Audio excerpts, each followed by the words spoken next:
Okay, good morning, everybody. I hope you're all well and you're finding ways to adapt to our new situation.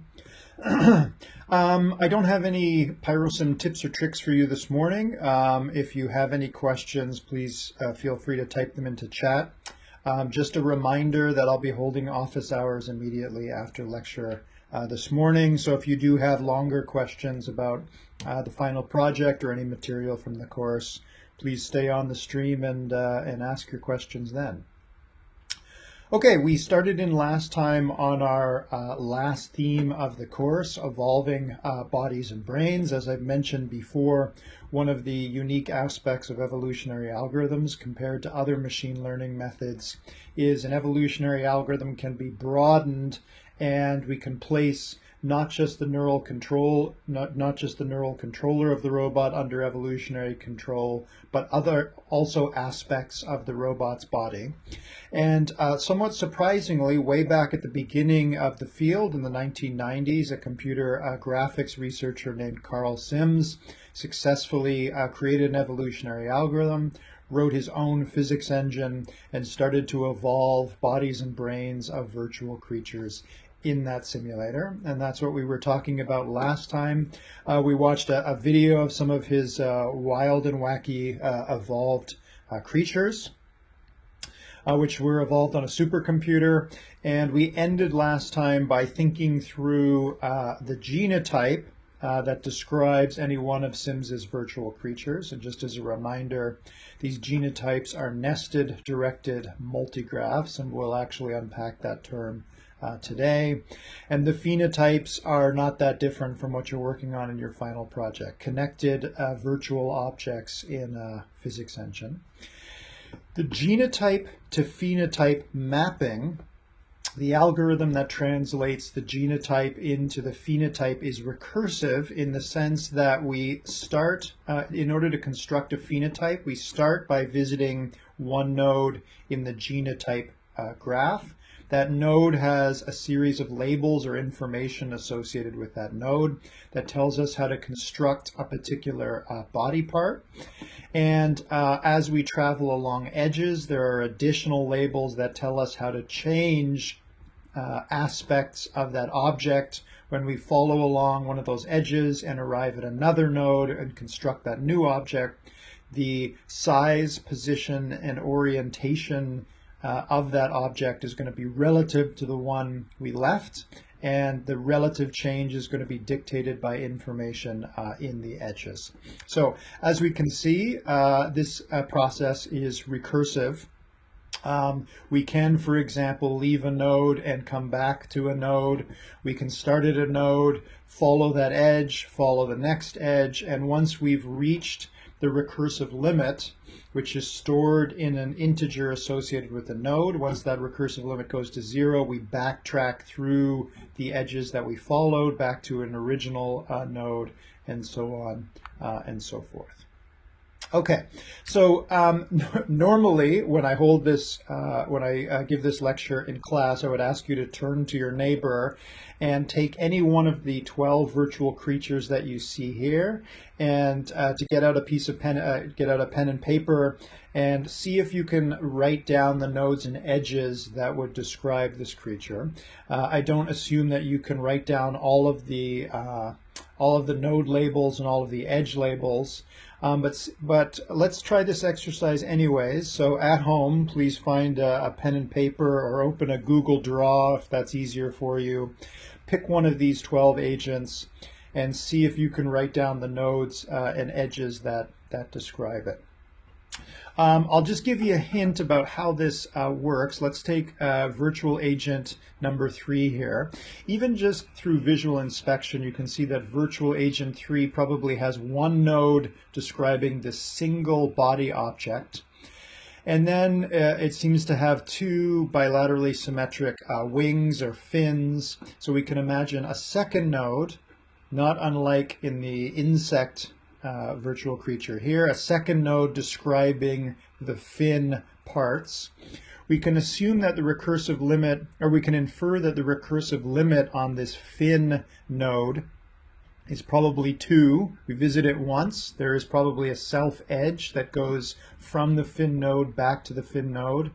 We follow that edge, come back to the fin node, decrease the recursive limit by 1, so we go from 2 to 1. We follow that self edge again, which takes us back to the fin node. We construct another fin object. We decrease RL from 1 to 0, and we're done. We don't go any further along. Now that RL is 0, we do not follow any outgoing edges, and we've finished building the left fin. We follow the edge that goes from the body node to the fin node. We follow that edge back again. When we follow an edge back, we reset the recursive limit, and now we follow that edge again back into the fin node, and off we go. So this virtual creature probably has a genotype made up of 2 nodes, a body node and a fin node. On the fin node, there's 1 recursive edge, and from the body node to the fin node, there is probably 1 edge as well. Okay, that's the idea. Pick one of the other virtual creatures, and I'll give you maybe about 2 minutes to just see if you can write down something like that for one of the other virtual creatures. Good luck. And if you have any questions, just type them into chat.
Okay, let's take virtual agent number 6 here, and you can type your answer into chat.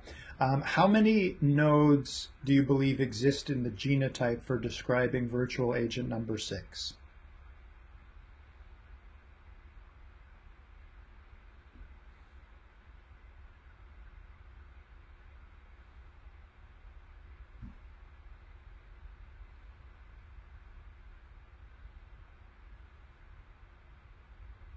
Any ideas?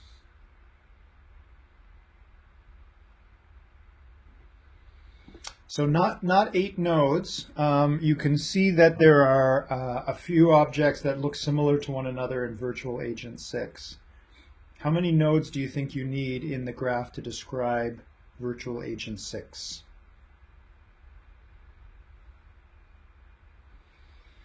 Possibly. I think Caitlin and Daniel have the right idea here. Like virtual agent 3, we probably only need 2 nodes. So let's actually try and describe this here. You can see that there's this body segment here. So I'm going to call this the body segment. And we can see that each body segment has 2 fins, but those 2 fins have exactly the same shape as one another. So that probably means that they're both described by the same node. And each body has 2 fins. So we have 2 outgoing edges. So if we start by visiting body, when we're performing the genotype to phenotype mapping, we take all of the information, all of the node labels inside of body, and construct the body. We now follow this edge, Let's see, I'll probably make this a little bit bigger for you.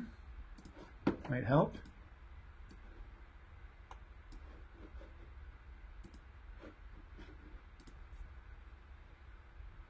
Okay, we're working on, let's see, we keep number 6. There we go, perfect. Object number, we're trying to create virtual agent number 6 here.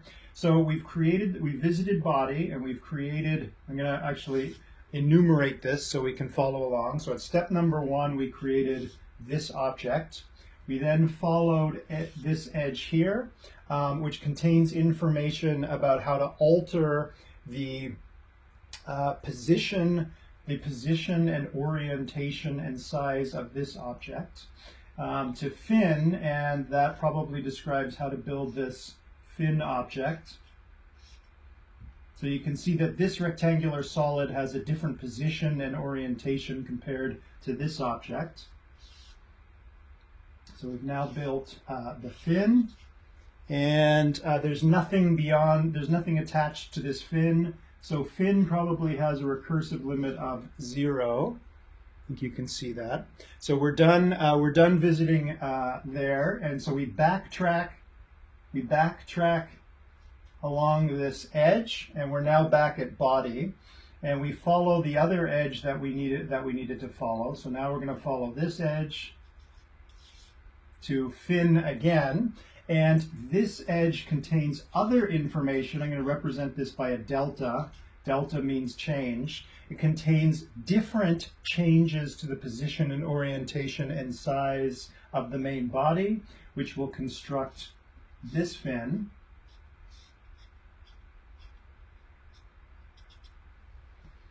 And again, because RL equals 0, we're done, and we backtrack along this edge. And obviously we're not done. We've only constructed this part of the robot's body. And we're now going to create the next object here. So we're going to follow another edge, but that's going to create another body segment which looks very much like this body segment, which suggests that there is another edge here, a self edge that goes around and comes back to the main body. And so this also contains deltas. So this is number 7 now. We're going to follow this around, and it's going to dictate changes in position and orientation and possible sizes of this object to produce this object connected by a joint. We're now sitting here at body, and body has 2 outgoing edges, so we're going to follow those again and construct the fins on here, and so on and so forth. So hopefully this gives you an idea of how this actually works. Any questions about that? So indeed, we can probably describe, or this virtual agent probably was described with just a genome made up of 2 nodes. To test your intuition, you can imagine that there is probably just one node that in the genotype that describes the phenotype for virtual agent 7, and that single node has, I'm going to call this seg for segment. So in agent number 7 here, you can see that there's sort of a similar set of objects which just get smaller and smaller as we move along the tail, suggesting that again there is a self edge that dictates change to the head node to make it smaller and smaller and smaller as we go. And this node probably has a recursive limit of 0, 1, 2, 3, 4, 5, 6, 7, 8. Make sense? Any questions about that? Daniel asks, is there a pointer or some information in the algorithm that tells us an edge has been visited or not? Yes, that's a good point, Daniel. There is some additional information in these edges to keep track of when they've been visited or not. As I mentioned before, this is a recursive algorithm. This is a recursive algorithm when we carry this out, and so often we need to keep information or a stack to keep a record of where we are as we transition or move through the genotype. Does revisiting nodes like this save compute resources? It's not actually a matter of making things computationally efficient. What it does is it ensures, like the CPPNs, which we saw last month, CPPNs are those special neural networks that paint regular patterns over space. And as we saw when we talked about CPPNs, you can create a random CPPN, but it creates a non-random pattern, like an increasing darkening gradient from left to right. In the same way, if you create a random set of nodes and edges like you see here, it tends to produce bodies that have regular structure. So that's why Sims created this more complicated genotype and genotype to phenotype mapping, is to ensure that as we're starting with random genotypes in the space, they're producing systems that have regular structure. In fact, Sims genotype to phenotype mapping here back in the mid-90s was the inspiration for the CPPNs which were reported in the literature in the early 2000s. Okay, any other questions before we move on? No? Okay. All right, so far we've been talking about just the bodies of the virtual agents. How does the genotype, I'm sorry, I forgot to mention a few details that now perhaps are clear. We can see why we have directed graphs. We need edges that go from a node to another node. These are not graphs, but multigraphs. And in a multigraph, what that means is we can have multiple edges leaving, we can have multiple edges that connect one segment with another. So in this particular graph here, you can see that there are two edges that go from this node to this node. In the humanoid genotype that we see in the bottom left, down here, we have 4 edges that are leaving the body node and arriving at the limb segment node. So that's the directed part of the multigraph. And I'm now going to talk about the nested nature of the graph.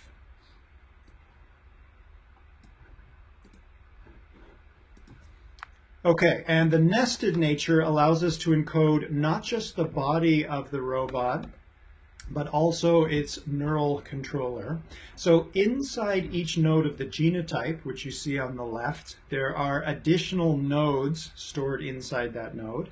And there are also edges that go from the inner nodes. There are edges that go from one inner node to another inner node. So what are those inner nodes and edges? As you might be able to guess from some of the notation here, this specifies the neurons and synapses that make up the robot. Okay, all right, someone can't hear, but I thank you for helping them out. Okay, so let's have a look at the nervous structure, which is nested inside the nodes and edges, which describes the third adjective of our graph here.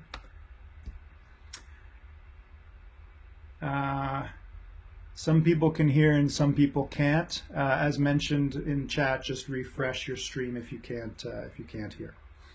Okay, so let's have a look at some of the neurons inside this particular node here. As you can see here, this 2-node genotype, indicated by the bold nodes and edges, describes this virtual creature as we worked out on the board here.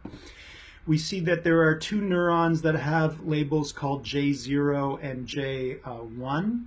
When we connect 2 pairs of objects together, in a Sims creature, we connect them together with 2 1 degree of freedom hinge joints. So that allows the 2 objects to rotate horizontally relative to one another and vertically relative to one another. So in the case that you see here, the fin can swim relative to the main body. If you go back and watch the video on the first slide here, you can see that in action. So pairs of objects are connected together by 2 hinge joints.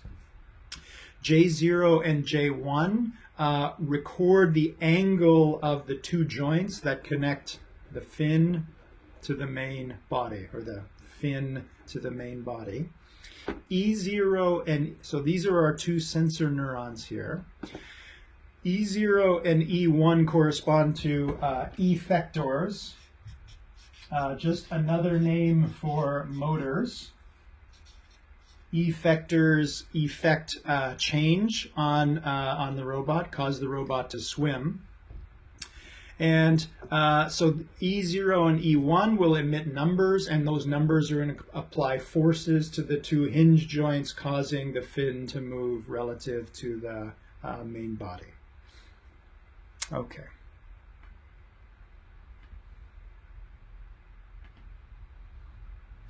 Okay, so the other neurons that you see in here have odd names in them. Anybody have an idea what these names represent?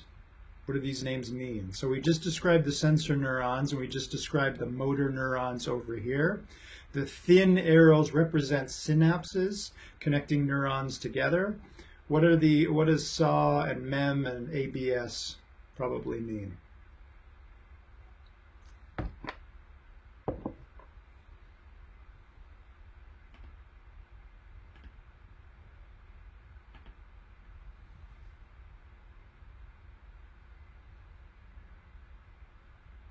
Or what type of neurons do they probably represent?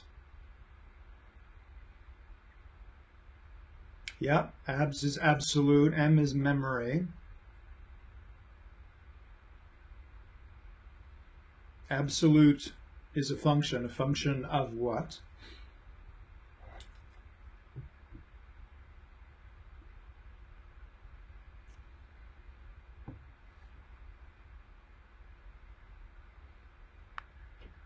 So it turns out that in this experiment, these nodes here represent hidden neurons, and these hidden neurons have different activation functions. Remember that an activation function takes the raw weighted sum arriving at the neuron and takes that raw sum and pushes it through a function, and the number that comes out the far side of the function is the number that goes out along the outgoing synapses from that hidden neuron. So all of these names here indicate how that raw sum is altered. So ABS stands for absolute. We take the raw incoming, this particular neuron takes the raw weighted sum, takes the absolute value of that weighted sum, and sends that out along its outgoing edges. You'll notice in this experiment that there is this third dashed line for this large, here are all the neuron types here. So all of these are all the different kinds of activation functions that can be applied. There are two special neurons here, wave and SAW, which basically throw away any incoming weighted sum and instead send out a signal with either a wave form or a sawtooth pattern. Hopefully you can see that okay. Yeah. What are those two neurons simulating? We've seen this before several times. A neuron that sends out some pattern that repeats over time. Anybody remember what that is? Exactly, that's the central pattern generator. So if you go back and watch the video of these virtual creatures, you see a lot of them repeating patterns over time. You'll notice that there is this additional node in the genotype called the non-local brain. And what does that mean? It means that when we perform the genotype to phenotype mapping, when we visit this node and construct this object, we place these three neurons inside this object. When we follow one of these edges, which describes how to make one of the fins, we place these 6 neurons in that fin. We now have exhausted this node. We return along the edge we just traveled, follow the next outgoing edge, create this second fin, place inside that second fin these 6 neurons, And we repeat that process. So we're going to create 2 copies of the main body, 1 and 2. We're going to put 3 neurons in both. So 3 neurons in here, 3 neurons in here. And these 6 neurons are going to be repeated in fin 1, fin 2, fin 3, and fin 4. So this local neural material is repeated at different parts in the body. And this corresponds to what's known as the peripheral nervous system.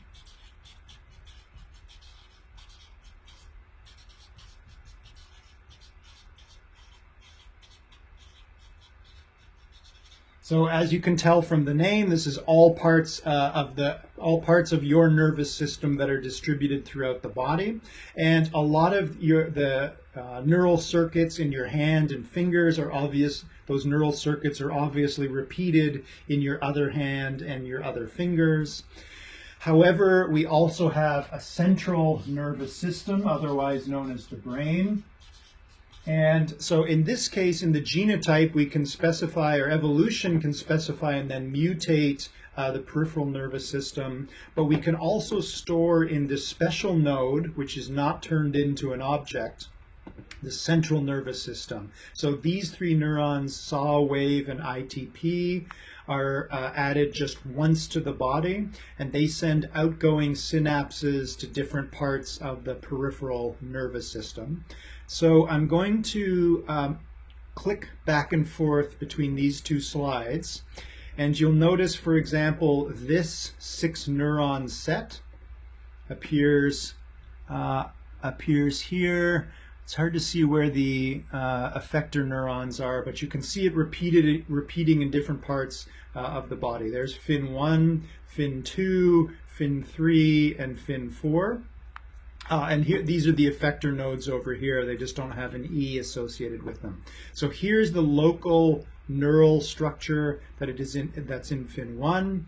Here's the local neural material that is in fin 2, local material in fin 3, fin 4. And you'll notice right up at the top here, SAW, WAVE, ITP, SAW, WAVE, ITP is placed just once in the body. Okay, so that is how these nested directed multigraphs can encode both the body plan and the neural controller for a virtual creature. What kinds, and so obviously you can imagine we have a population of graphs, and each one graph in the population produces one virtual creature that has a distinct body plan and neural controller. We're going to take each one of those virtual creatures, place it into the physics engine, and evaluate its behavior, get back a single number, assign that number to that graph, go to the next graph in the population, and repeat that process. We're then going to delete those graphs that produce slower moving virtual creatures, and we're going to make randomly modified copies of the surviving graphs. How do you think we randomly modify these graphs? What kind of mutation operators might be applied to these nested directed multigraphs to alter both the body plan and the neural controller of the virtual creatures? If you have an idea for potential mutation operators, please type them into chat and let's see what you came up with.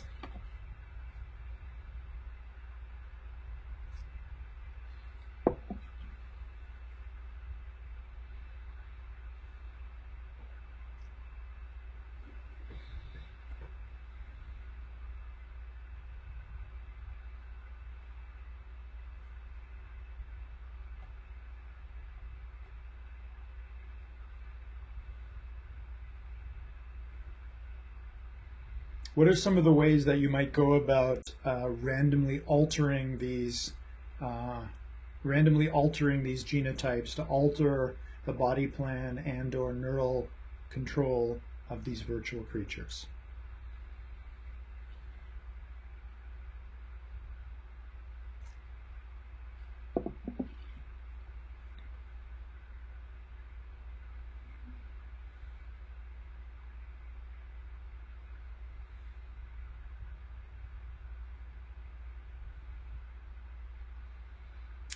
We could change the length. For example, a mutation operator might change the length of one of these body parts by, for example, a mutation that hits a randomly selected node in the graph and then randomly selects this particular node label, which dictates the length, width, and height of the object. And if that mutation hits length in length, width, and height, and then randomly increases that value by a small amount, that will increase the length of whatever body part is described by that node.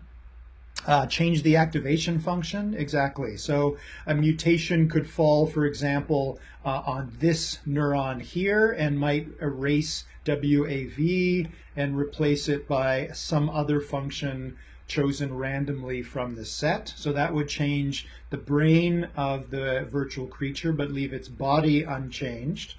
And Mark's idea here would change the length of one of the parts in the virtual creature but leave its nervous system untouched.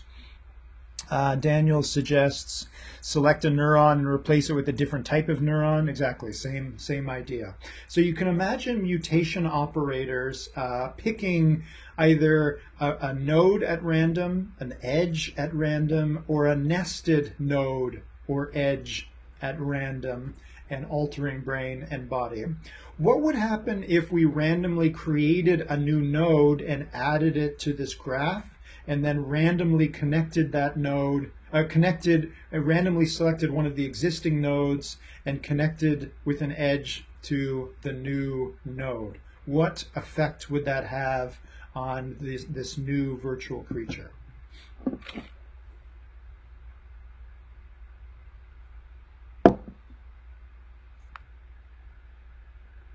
So imagine we make a copy of this graph and add a fourth node and then a new edge that connects, for example, this node to that new fourth node. What effect might that have?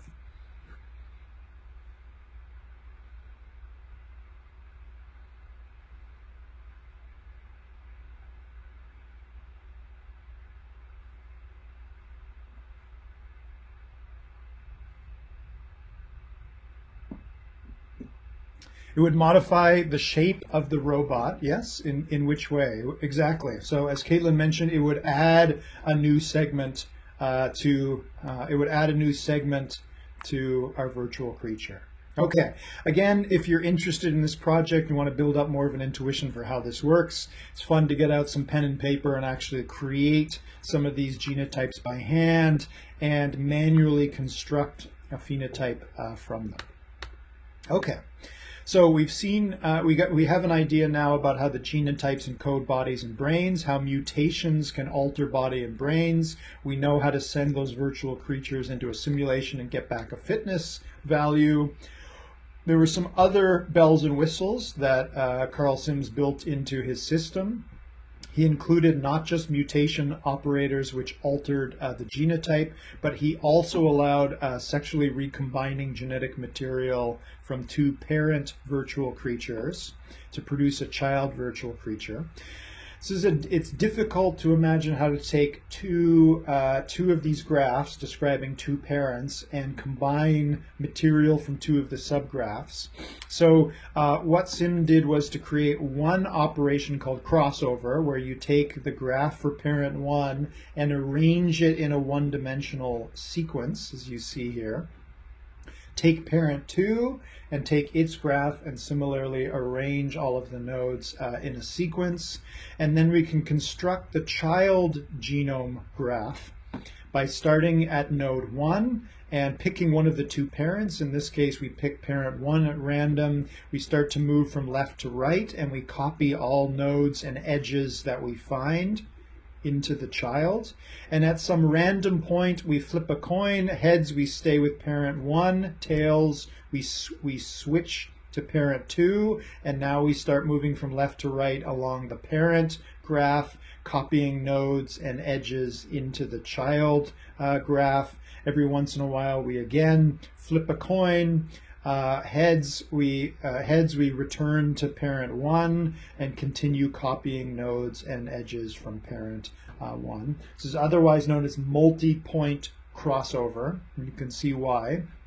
There's a possibility of crossing at multiple points from one parent to the other. He also created yet another random operator, so something that could be randomly applied when we're creating new graphs in the population. We again pick two parent graphs and we linearize each of the two graphs. We start marching from left to right along parent one's graph, and at a certain point, if we flip a coin and it's tails, we create a new edge that goes from the current node in parent 1 to some randomly chosen node in parent 2. We travel along that edge and now continue marching from left to right along the graph describing parent 2. So we're sort of grafting a subset of material from parent 2 into the material from parent 1 to create the child graph. Now you can ask yourself, now that we have this child graph, does it produce a child virtual creature that looks anything like its two parent virtual creatures? And the answer, as you might be able to guess by now, is not very well. This doesn't work very well, and this is a problem that we've seen before, known as the competing conventions problem. We looked at the NEAT algorithm, which was an attempt to fix this problem by ensuring that we combine genetic material. We only take one copy of related genetic material from the two parents. Yeah? Okay. Any questions about that before I move on?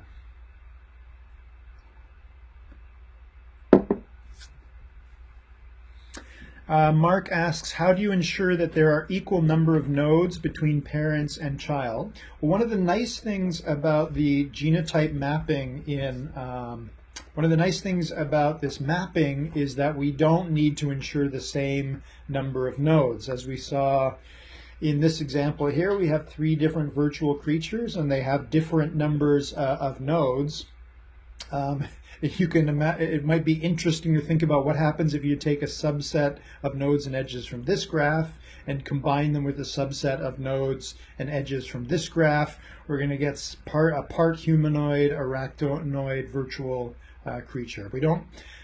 The combination doesn't fail, meaning that it fails to produce a virtual creature. It will produce a virtual creature. The question is how close in form and function to the two parent virtual creatures will that child virtual creature be.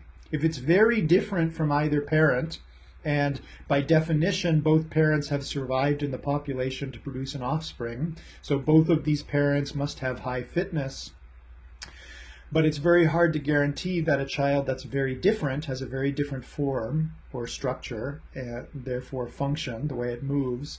If the way it moves is very different from the way its two parents move, it's unlikely to get high fitness, right? And this is the idea of taking a Mac laptop and a PC laptop, cutting the two laptops in half and gluing the two halves together. It's unlikely you're going to get a machine that works. That's the competing conventions problem, and the problem for which the NEAT algorithm was designed to solve. Okay, hopefully that answers your question, Mark. Okay, let's move on. In the video, you saw a whole bunch of swimming and walking and jumping creatures. Towards the second half of the video, one experiment that Carl Sims ran was to take his population of graphs, take 2 graphs at random, produce the 2 virtual creatures corresponding to those 2 graphs, and then place them in the same arena and have them compete over a cube. So this is not swarm robotics like we saw last week. These are 2 individuals that are going to compete for a common resource, which is the cube that you see here. And this is known as a zero-sum game, meaning that if one agent does better at capturing the cube than the other, then that individual is going to have higher fitness than the loser. Okay, so we'll think about a fitness function for evaluating the fitness of these two competing creatures in a moment. Before we do, let's look at some other details of this particular experiment. As I mentioned, we're going to take two graphs and then we're going to construct the phenotype of those creatures. But the phenotype has to fit underneath this invisible overhang. So if the creature lies low to the ground, then its head can be placed here. But if the creature is relatively tall, it's going to be moved. It's going to be moved back until it's underneath the virtual overhang. Why do you think Carl Sims added that feature? Why didn't he simply put the creature on the far side of its dotted line just before the simulation started? What is the point of this invisible overhang?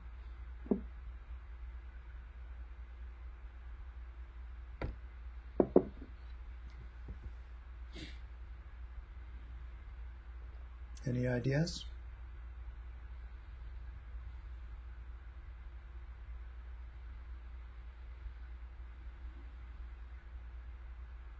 So if evolution is trying to evolve creatures that can be as close to this cube as possible, EBC says, so it does not have a long arm reaching for the cube at time 0, even if its body center is behind the line. Exactly. So this is an instance of perverse instantiation, which we've mentioned several times before. Perverse instantiation. So we're going to see in a moment a fitness function that selects for creatures that get as close to the cube as possible and keep their competitors away from the cube. One of the easiest ways to do this is for evolution just to evolve a tall robot that falls and captures the cube. So if you're tall, you're going to be placed further and further back from this overhang. Okay, so what do you think? Let's call creature 1, we're going to compute F1, the fitness for creature 1, and F2 for the fitness of creature 2. What might be a good fitness function? What might be a good value? How might you compute F1 and how might you compute F2? If you have an idea, just go ahead and type it into chat.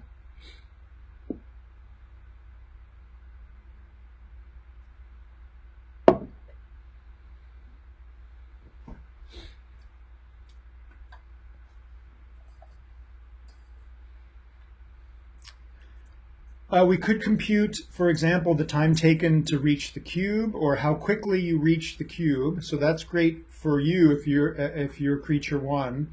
But what happens if I reach the cube very quickly? If I'm creature 1 and I reach the cube very quickly, but so does creature 2? I'm not just trying to reach the cube, but as you can see in the video, I'm also trying to keep creature 2 from reaching the cube.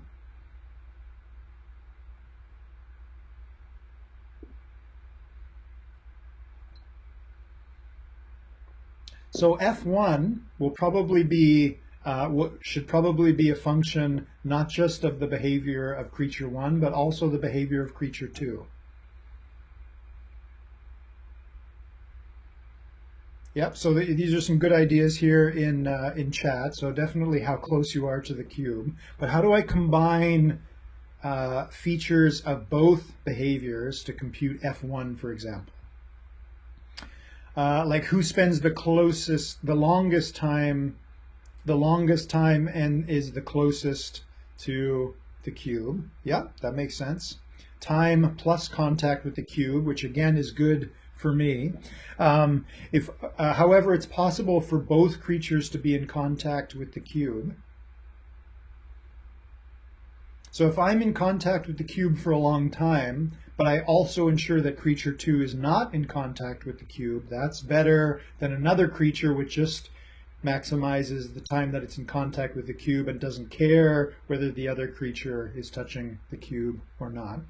So the way that Carl Sims computed this was as follows. So he's going to compute F1 the fitness of creature 1, and he's going to use the distance of robot 1 from the target, and the distance is any object making up creature 1 from the cube. He's going to define that as D1, and he's also going to compute, when he's computing the fitness of creature 1, the distance that creature 2 is from the object, D2. You can see that in this term here, we're taking D2 minus D1. So a good value for F1 is one which maximizes D2, maximizes the distance of creature 2 from the object, and minimizes D1, the distance of agent 1 from the object. And he's going to normalize that by the total distances. So the absolute distances don't matter. The only thing that matter are the relative distances. I need to be as close as possible, D1, and creature 2 needs to be as far as possible, D2. And then obviously when we're computing the fitness of creature 2, we do the opposite. Creature 2 is trying to maximize the distance of creature 1 from the cube and minimize its own distance from the cube. Okay, so we have a population of graphs. We've picked two graphs, graph 1 and graph 2, out of the population. We've put both of the virtual creatures corresponding to those graphs in the simulator. We let them compete, and we then compute F1 and F2 for those two virtual creatures. What do we do next? We have n-2 remaining agents in the population. How do we pair up creatures in the population? It turns out that it is non-trivial to do so. The simplest thing you can probably think of is B here, which is to randomly pick pairs of agents and compete them against one another. This is relatively computationally inexpensive, because if we have n creatures that we need to compute fitness for, we only need to perform n/2 simulations. But there's a drawback. There's a cost associated with this computational efficiency. What is that cost? What is the disadvantage of the random way of pairing up competitors in the population to estimate everybody's fitness?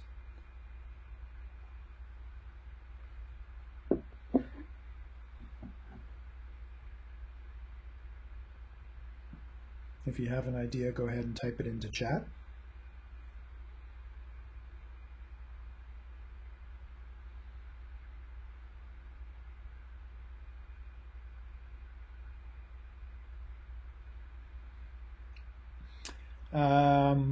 Certain robots might go up against others they are particularly good against. Exactly. So you can imagine that you might have specialists in the population. We might have a particular agent which is very good at competing against this agent, but it's only good at competing against this agent and is not good at competing against any of the other agents. So it's going to get an artificially inflated fitness score. And we have therefore poorly estimated the fitness of this one specialist. You don't compute it for everything. So we are computing a fitness value for each individual in the population using this approach. But that value that we calculate could end up being a poor estimate because of the existence of specialists. Right? So in order to guard against that, we can go to strategy A, which is we're going to compete each individual against every other n-1 individual in the population. If we do that, as you can tell by the number of edges here, this is going to be computationally inefficient. We're going to need to run a lot of simulations to correctly estimate the fitness of each individual in the population. If we have n individuals in the population, how many how many simulations are we going to have to run?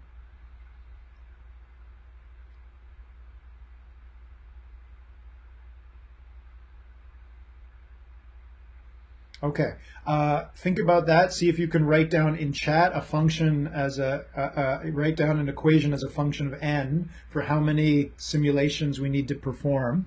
While you're doing that, Kind Clouds asks, I understand having them start in a certain location to prevent unfair advantage due to creatures' anatomy. However, you're talking about the overhang, I think.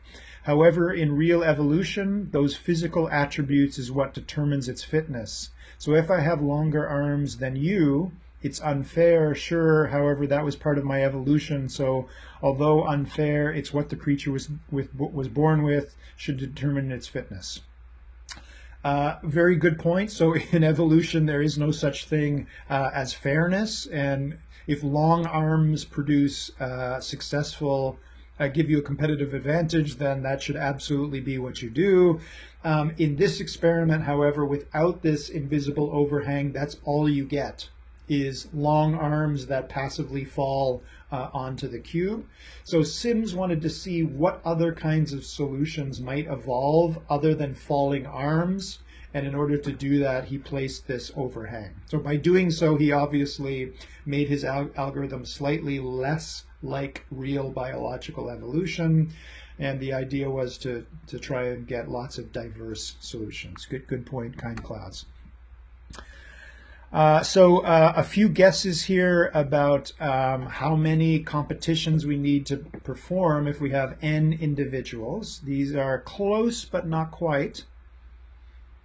So Daniel says, for example, n times n minus 1. So we take each n individual and compete it against every other one. Bala here has the right answer. We actually need to do n times n minus 1 divided by 2. So we don't need to run n times n minus 1 simulations, which would be take this one and simulate it against another one, this one against this one against this one, and so on. We don't need to perform n minus 1 simulations for each of the n individuals, because the competition, we don't need to simulate agent I competing against agent J and then simulate agent J competing against agent I, because we'll get exactly the same fitness values for those two simulations. So we can get away with doing half as many, which is n times n minus 1 divided by 2. Exactly. Okay, so in B, we can run very few simulations, but we get a bad estimate of fitness. In A, we get good estimates of fitness, but it's very computationally inexpensive. Can we do something a little bit that's not at either extreme? We could take a page from NBA basketball or NCAA basketball, March Madness. We could randomly pair up individuals. The winner of each competition goes up against the winner of another competition, and so on, which is tournament selection, you see down here, which you can convince yourself is computationally efficient. So again, if we have n agents, how many simulations do we need to run to perform this tournament? If you have an idea, go ahead and write it into chat. While you're thinking about that, it is computationally efficient, like random, but it also has a disadvantage. What is the disadvantage of tournament?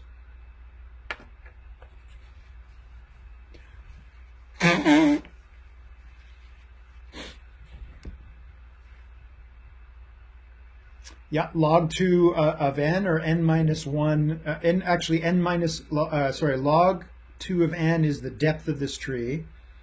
So if we have n individuals, we need n minus 1 competitions. You can see in this cartoon here we have 8 individuals, and we have 1, 2, 3, 4, 5, 6, 7 simulations that we need to run.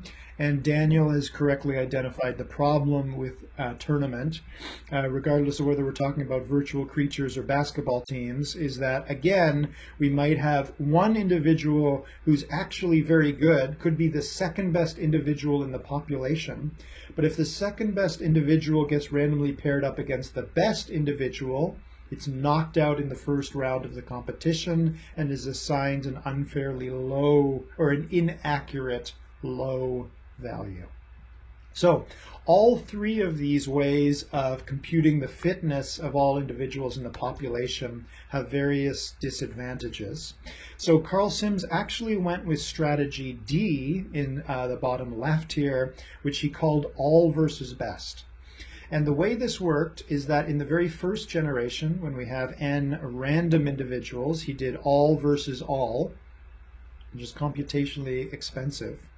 But in generations 2, 3, 4, and so on, he took the best individual, the individual that had the highest fitness from the previous generation, which is the emboldened circle that you see in D, and performed n-1 competitions where he competed that best individual against every other individual in the population.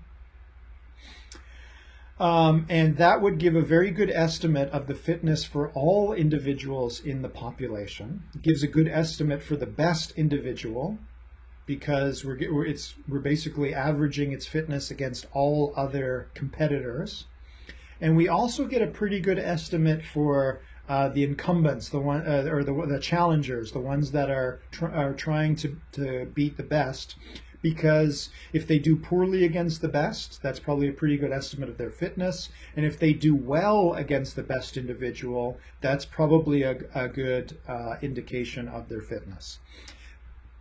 If someone else is able to do better against the best, that individual becomes the new best individual in the next generation, and everyone is going to have to compete against that individual. Okay, so the results that you saw in the video of the competing agents were taken from D, but some of them were also taken from G. So let's talk about E, F, and G here. The gray ovals that you see correspond to two populations. So most of the evolutionary robotics experiments we've seen so far contain one population, meaning any individual in that population can combine genetic material with any other individual in the population. It's basically one species. Sims also tried creating two separate species. So in E, he created two species, each with n divided by 2 individuals in it, and each individual in species 1 had to compete against every other individual in species 2, and vice versa. How many simulations does E require if we have two species with n/2 agents in it? I'll give you a moment to think about that and type it into chat. Again, as you can see from the number of edges, this is computationally inefficient. So if we're competing each individual in species I against every individual in species J, how many simulations do we need to run?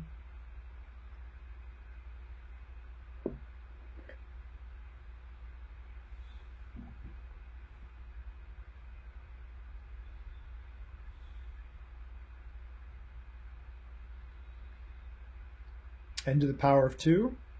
So let's see, we have one individual, and that individual has to be run against n divided by 2. So for each n here, we need to do n/2 evaluations.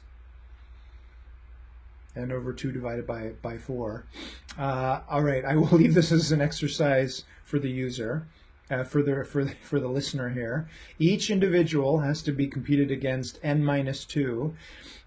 So it could be n times n/2, n squared over 2. But remember that we don't need to do I against j and j/2, so it's n divided by 2, and then that number is halved, and M-ball is correct. So n squared over 4. Correct. Okay, so not quite as bad as A, but still pretty bad. So we could again try random. And finally, Sims found that all versus best for these two species also tended to produce really good agents over time. So I'm not going to show you all of the results, but basically if you try out all these 7 ways of computing fitness, it's D and G, which at the end of an evolutionary run tends to produce very good agents. And by very good, I mean agents that are generalists. They're very good at competing against lots of different good competitors. Okay. All right, so what are we looking at here? We're looking at something we've seen quite a few times before now. In each of these 4 panels, we have evolutionary time on the horizontal axis and fitness on the vertical axis. And in each case, the gray and the black line indicate the fitness, the average fitness of all individuals in species 1, the gray line, or species 2, the black line. So this corresponds to panel G here. You'll notice that in evolutionary run A, there was a lot of back and forth, so some interesting co-evolutionary dynamics. At certain points in evolutionary time, the gray agents were doing better than the black agents, and at other points in time, the black agents were doing better than the gray agents. We can see that if we then rewind the evolutionary tape and run it forward again in the second evolutionary run corresponding to panel B, most of the time the black agents were better at capturing the block than the gray agents were. In the third run in panel C, we can see something interesting happening here, which is that for some reason the black agents got so good at competing against the block that all gray agents got a fitness of basically near 0. So when that happens, so let's go back to and have a look at panel G for a moment. Let's imagine that the gray agents live inside the right-hand gray oval in panel G here. All of those agents, when they compete against the best individual in the black population, they don't get anywhere near the block. Their value is so bad it's basically near 0. So there is no way to know whether one gray individual is better than another gray individual, and evolution basically grinds to a halt in the gray population. There's no improvement, and if there's no improvement in the gray population, that means that the black agents can continue just doing their thing, and they all get relatively high fitness. So this is kind of an interesting situation where we have a great asymmetry between the two species. Again, in the fourth run, we got some interesting evolutionary dynamics and a complex back and forth between the gray and the black agents. Okay, so that concludes our discussion of the first attempt to evolve bodies and brains. Crisis Ostrich asks, does the gray line just die out when that happens? So it doesn't necessarily die out. We always have a full set of gray agents. It's just that all of those gray agents have a fitness of 0. So when we randomly try and choose individuals to delete, gray individuals that have lower fitness than other gray individuals, we're basically flipping a coin. So individuals are being deleted at random, and the random survivors produce randomly modified copies of themselves. Those new child gray individuals also get a fitness of 0, and around we go. Obviously, if this was a real situation, then the gray species would probably die out. Okay, a pretty sophisticated experiment way back at the beginning of the field, and we're going to switch now to lecture 21 for the remaining 15 minutes of lecture here. We're running a little bit ahead. What we're going to look at in this lecture is an experiment I ran several years ago to try and answer the question of why. Why would we go about evolving bodies and brains? Why not simply pick a quadrupedal form and evolve controllers for it, like you're doing in the assignments? Why allow an evolutionary algorithm to tinker with the body plan and neural system simultaneously? That's what we're going to look at in lecture 27. There are many possible answers to that question, and we're going to look at one answer that I explored. And to introduce this experiment, we're going to look at morphological change. We're going to look at evolutionary change to body plans, like we just saw in the Carl Sims experiment. But I'm going to add in an additional kind of morphological change, which is ontogenetic change or developmental change. So obviously, in real evolving populations, there are changes to body and brain that occur at different time scales. Over the slowest phylogenetic time scale, there are changes to body plan and nervous systems in our own species and those of others. If we take any one individual out of that species and then we watch that species develop from birth to death, it also undergoes morphological changes, but those morphological changes occur over years or months instead of hundreds or thousands or millions of years. And this is referred to as ontogenetic time, the time of development. This idea is actually borrowed from, I'm running out of space here, an idea in biology called Evo-Devo. Hopefully you can see that. Evo-Devo is short for the evolution of development. So evolution does not tinker with body plans. Evolution tinkers with recipes that describe how to build and change body plans over time. So I may have mentioned this before. DNA, or the graphs from the Carl Sims experiment that we just saw, most genetic encodings of phenotypes are not blueprints. They don't describe a static structure. They're recipes. They describe how to build and change something over time. So when a mutation hits a piece of DNA, or a mutation hits a genotype in an evolutionary robotics experiment, that mutation usually doesn't change, or at least in this experiment, some of the other experiments we're going to see.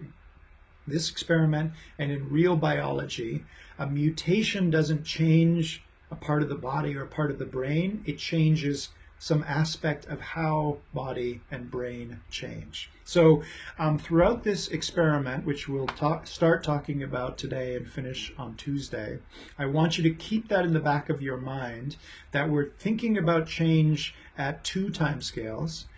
And we have the 3rd time scale, which we've seen before. Obviously, the body and brain also change in the very short term, in seconds or milliseconds, as your brain sends signals to your muscles and your muscle groups contract and cause motion. So in the experiment you're going to see, we're going to look at change along 3 time scales. Of course, in reality, there are also other time scales at which change is occurring. At some point during your lifetime, you may decide to get fit and spend a lot of time in the gym, and your musculature might increase over a few months. You may fall off the wagon and stop going to the gym, muscles atrophy, and you go back to having less muscle mass. So you can imagine muscle mass waxing and waning throughout your lifetime as you are transitioning from infant to an elderly person. Right? So in reality, change is a continuum occurring over a continua of time scales. In this experiment, we're going to just look at phylogenetic and ontogenetic time. In the experiment I'm going to show you, we introduce this ontogenetic change to the body to answer this question of why evolve morphology. And let me just show you the basic idea here. I'm going to show you these 2 videos here. These are from a standard evolutionary robotics experiment where we're going to evolve a virtual creature to approach the light source. So this is like the phototaxis task in assignment 10. What you're watching here is clearly a sped up video of a bunch of random controllers running on a quadrupedal robot. And those random controllers are not getting the robot anywhere near the light source that's to the front and left of the robot. we run a relatively standard evolutionary robotics experiment that is gradually evolving the neural controller of that robot until after a few hours in this particular evolutionary run we got this. However, even for this relatively simple robot and this light source that you see out here, it took a while to evolve the ability to approach the light source. You've probably experienced this firsthand in the phototaxis experiment. And part of the reason why it's so difficult to evolve phototaxis is not just because of the task of phototaxis, but because of the choice of the body plan, that we have a robot that is upright. So this is going to be the control experiment. I introduced in the experiment I'm going to show you now, I introduced phylogenetic and ontogenetic change to the robot's body, in that now we're going to start with a robot that lies flat on the ground, so the legs are horizontal relative to the robot's body. We're going to start with a population of neural controllers, which also fail to get the robot near the object. But you may notice, if you watch carefully, that there are some of these random controllers that actually cause oscillation in the robot's body and actually cause it to move a fair distance forward, unlike in the upright case. After just a few minutes with this body, we got this solution.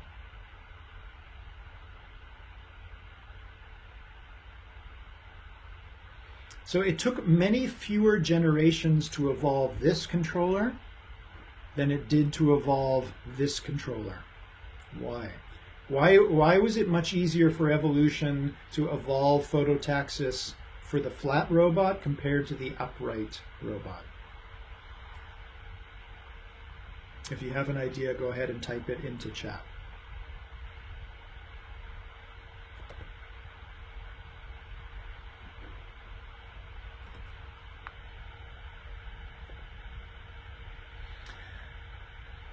Exactly. So crawling is easier than walking, and as Morning Hours says, it doesn't have to deal with stability.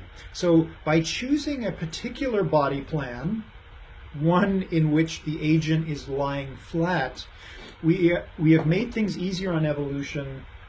We have made it easier to evolve locomotion, because as we saw when we talked about legged locomotion is difficult because we usually want to maximize speed of travel, but also maintain stability at the same time. So in order to evolve locomotion, we need to solve at least two problems. Evolution needs to solve at least two problems at the same time, which is displacement and stability. However, the choice of body forces evolution to have to deal with those two problems at the same time if the body plan is upright. If we choose a body plan lying down, so we choose a different body plan, we have basically broken this problem apart, and evolution only needs to solve the displacement problem and doesn't need to worry about the stability problem. Okay, so the choice of morphology matters. Choosing the right morphology can make things easier or harder on evolution by forcing evolution to have to solve multiple problems at the same time, like displacement and stability, or choosing the right morphology, it's able to break them apart. So we already have a partial answer to the question of why evolve morphology. If we allow evolution to alter morphology, perhaps evolution can find morphologies in the space of possible morphologies that make it easier on evolution to evolve the desired behavior, which in this case is forward locomotion. Okay, I think rather than continuing on with explanation of this experiment, that's a good point. This is a good point to pause for today. I hopefully remembered to record this lecture correctly today, so there will be a quiz due tonight. Just as a reminder, I failed to record the video from last Tuesday, so there is no video For last Tuesday, instead, in the schedule, I linked to a corresponding lecture from last year. I will now stay on the stream for another maybe 45 minutes or so for office hours and answer any questions that you have about final project or the lecture. Otherwise, I hope to see you back here for lecture on Tuesday morning. Have a good rest of your day and have a good weekend. Bye-bye.